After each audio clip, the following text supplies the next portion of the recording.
J Jinx! Truck stop!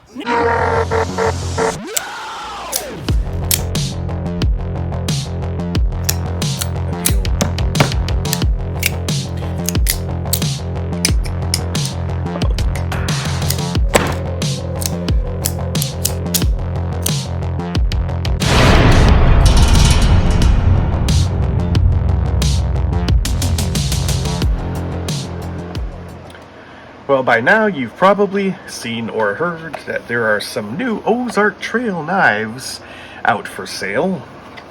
Picked these up quite a while ago. These are marked for 2023. There's more than just these two, but these are the two that I found in my local Walmart. So before we go too far, I just wanted to have a talk about the packaging. So they've been doing this kind of minimalistic packaging where they got the knife kind of halfway hanging out of it.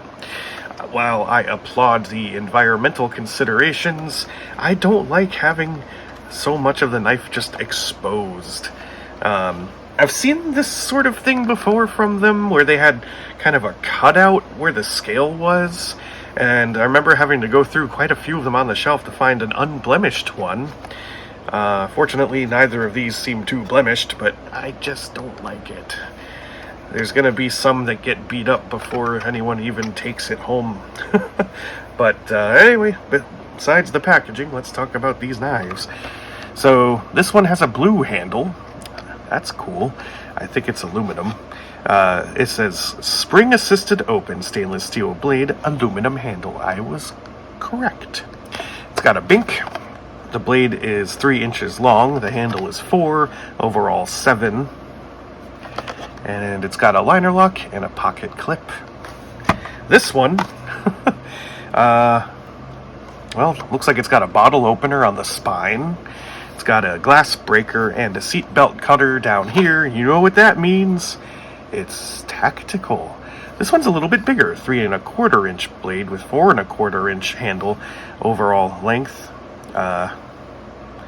That would be 7.5 inches. Now, when I saw these on the shelf, there were a whole lot of these, but there were only 2 of these left. I understand why. It is a very attractive looking knife. It's a good look. It might actually be good because it looks good, right? So, I did the right thing and I bought both of them. And I actually carried and used this one for almost an entire month because I wanted to come to this video prepared to talk more about it. And here's what I've got to say. So now this has gone from an unboxing to a review video, like right away. It's kind of neat. And one of the unique things about it is it actually has a safety lock on the back. I don't think they talked about that at all on this packaging. Well, sort of. It says safety liner lock, but it doesn't really talk about how that works, nor are there instructions for how to do it. But basically, you've got a piece of metal in between the liners here with some pretty good jimping, and it kind of comes out of the back like a sort of circular, almost like a saw. And there's a little bit of a chunk sticking out inside that slips underneath, like that, underneath that part of the blade, which kind of locks the flipper tab into place, and now it won't open at all. When I first started messing with it, I didn't slide it all the way. I didn't realize it had to like go underneath. So I was like, well, that's useless because if you push hard enough, the thing will open anyway, and it just shoves it to the back. Well, that's because I'm an idiot. Anyway, let's have a look around the blade then, shall we? And then these are the blue, I think, anodized aluminum handles, steel liners. You've got a deep ride pocket clip, tip down only. Sorry if you don't like it.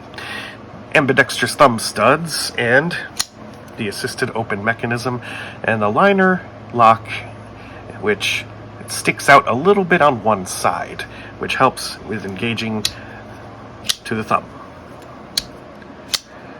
The lockup is good. The centering is good. And it cost, I think it's somewhere between $7 and $8. The clip point blade is long and slender, and it's got a satin finish. And it looks to me, if you peek down in there, that this thing's either riding on phosphor bronze or perhaps even bearings. I'm not sure. It didn't say on the packaging. A little bit of jimping down here for some reason. Doesn't really do anything for me. And it's comfy. The pocket clip, which works really well, by the way. See the way it stands off down here at the end? How it kind of swoops up and then has another, like a 45-degree bend right out here. That prevents any of those issues where it catches on, cloth, fabric, or sewing, which has happened to me more than once. This is a great pocket clip. That's all you need to do, is have it kind of angle its way down, touch, swoop up, and then back down. That is the shape that I like to see. I was surprised at how poorly this knife kept its edge. I know this is just a cheapo stainless steel, but I only ever cut boxes and just coincidentally that week I was using Teflon tape. And I noticed that after a while it had trouble cutting Teflon tape. It would tear it and not so much cut it. Well, I'm checking the edge now, and of course it's perfect because I sharpened it. I brought it back to life with my Linksky turn box, and now it cuts just fine again. But after, a couple of weeks of cutting cardboard and Teflon tape, I was like, what's going on? Why does this thing suck all of a sudden? I mean, it got dull quick. So, be aware of that. Also, I kind of wish it was not open assisted. I don't see the point of having phosphor bronze or bearings and then an assisted opening mechanism at the same time. It is overkill. Not that there's anything really wrong with that. You're not going to notice if it's phosphor bronze versus, nylon washers. But if I'm going to put phosphor bronze or bearings into a knife, I want it to be a flipper. And so I was kind of looking at it thinking, well, what if I take this apart and disengage the spring? Then it would be a flipper. But the problem is that with a lot of these spring-assisted knives, it's the spring itself that also gives it that detent. So if I disengage the spring, it's not going to have any detent. But now I'm not sure, because I started looking in here, and it turns out, if the camera will focus in the right spot. Oh, no, it's just going to be out of focus, I guess. There is a detent ball in there. Yeah, there you can see it. There is a detent bearing in the liner lock right there. So maybe it would have a detent. But then I watch that as I close the knife. Might be easier to see from back here. And, okay, well, it's not. Well, I guess you'll just have to take my word for it that the detent bearing does not actually sink in to a corresponding receptacle on the blade. So I'm guessing that detent bearing in the liner lock was put in there because that's just the way liner locks are always made, and rather than retool to remove it, they were just like, okay, we'll just keep it in there uselessly. Or maybe Ozark Trail made a knife with a similar shape, and that one had a detent, and they're like, why retool? We'll just use the same part over again. Save money. So, and then I was thinking, well, maybe I can make it into a detent, properly functioning detent, if I take it apart and then give it a hole to go into. And then at that point, I'm thinking, JJ Jinx, it's an $8 knife. Why bother? So, it became a moot. In the end, it was a moot point because I carried this thing for a month and I got to know it well enough, and now I'm ready to move on because that's the way JJ Jinx rolls. I never stay in one place too long. Anyway, so these were the last two in my local Walmart at the time, and I'm glad that I was able to get the two of them so that I could tell you all these things about the blue one. rather than unbox it for you right now and say, well, this is the greatest knife ever made. Because, yeah, it's great for an Ozark Trail knife. It's not perfect. Still chasing the dragon with that Gen 1 tan flipper, you know. But this knife, I know nothing about. Never opened it. Let's have a look. Well, here we go. I'm just gonna pretend that this never fell off. And there we go. The 7.5 inch, I already threw it away, so I don't know what it was called. Ozark Trail pocket knife, new for 2023, and it has a... Bink! This is the first time I've had a look at this one up close.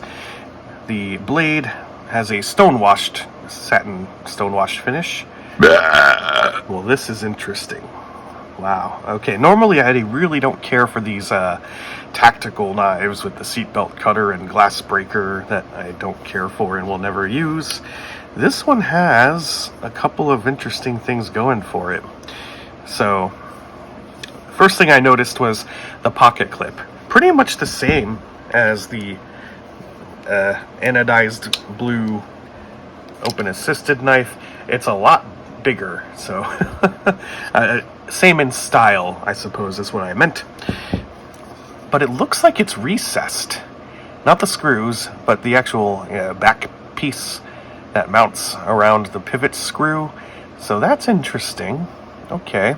Then I also noticed that the liners are recessed. That's a feature that I always like. So more positive points.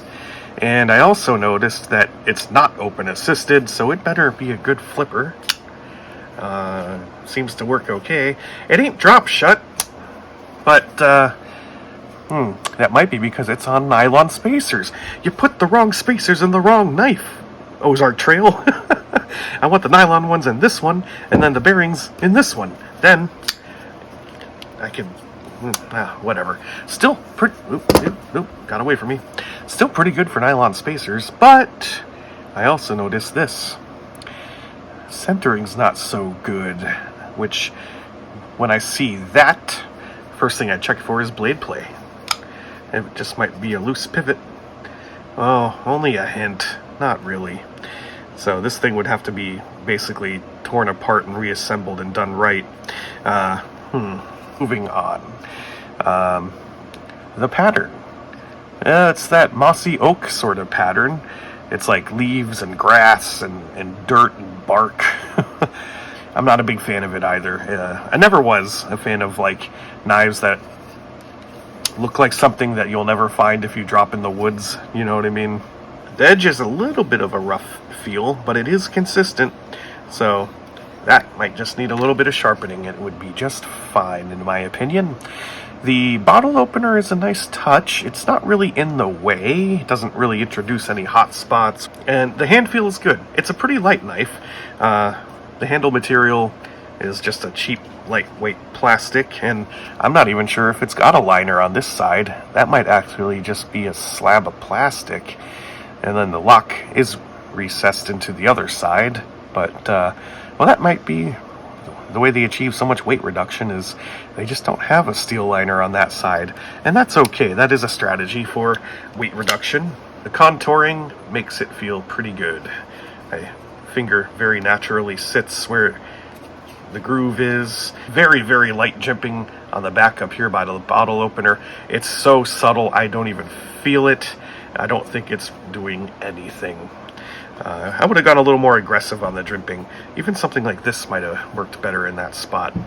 Or else just not have it at all. Well, aside from the centering issue, I would judge that this is actually a pretty good knife, Ozark Trail. It's got a very strong detent, which, put that on this one too, please. I'd like to see this in other handle colors and perhaps materials. Not bad. Maybe I should have carried this one for a month and given an assessment. That finger groove is just flush with the bottle opener cutout, which means you could use this thing perfectly fine without having to open it first. I think, not having used this one, assuming I could sort the centering issue out, I might still pick this one over it though, because it is a supremely comfortable hand feel.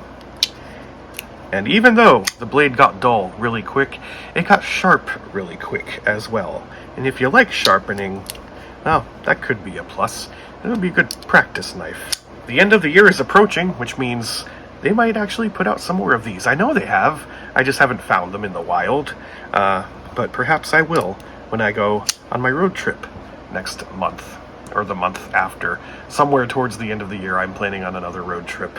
So, here's to you, Ozark Trail. Good job on these two, and continue improving. You're getting there.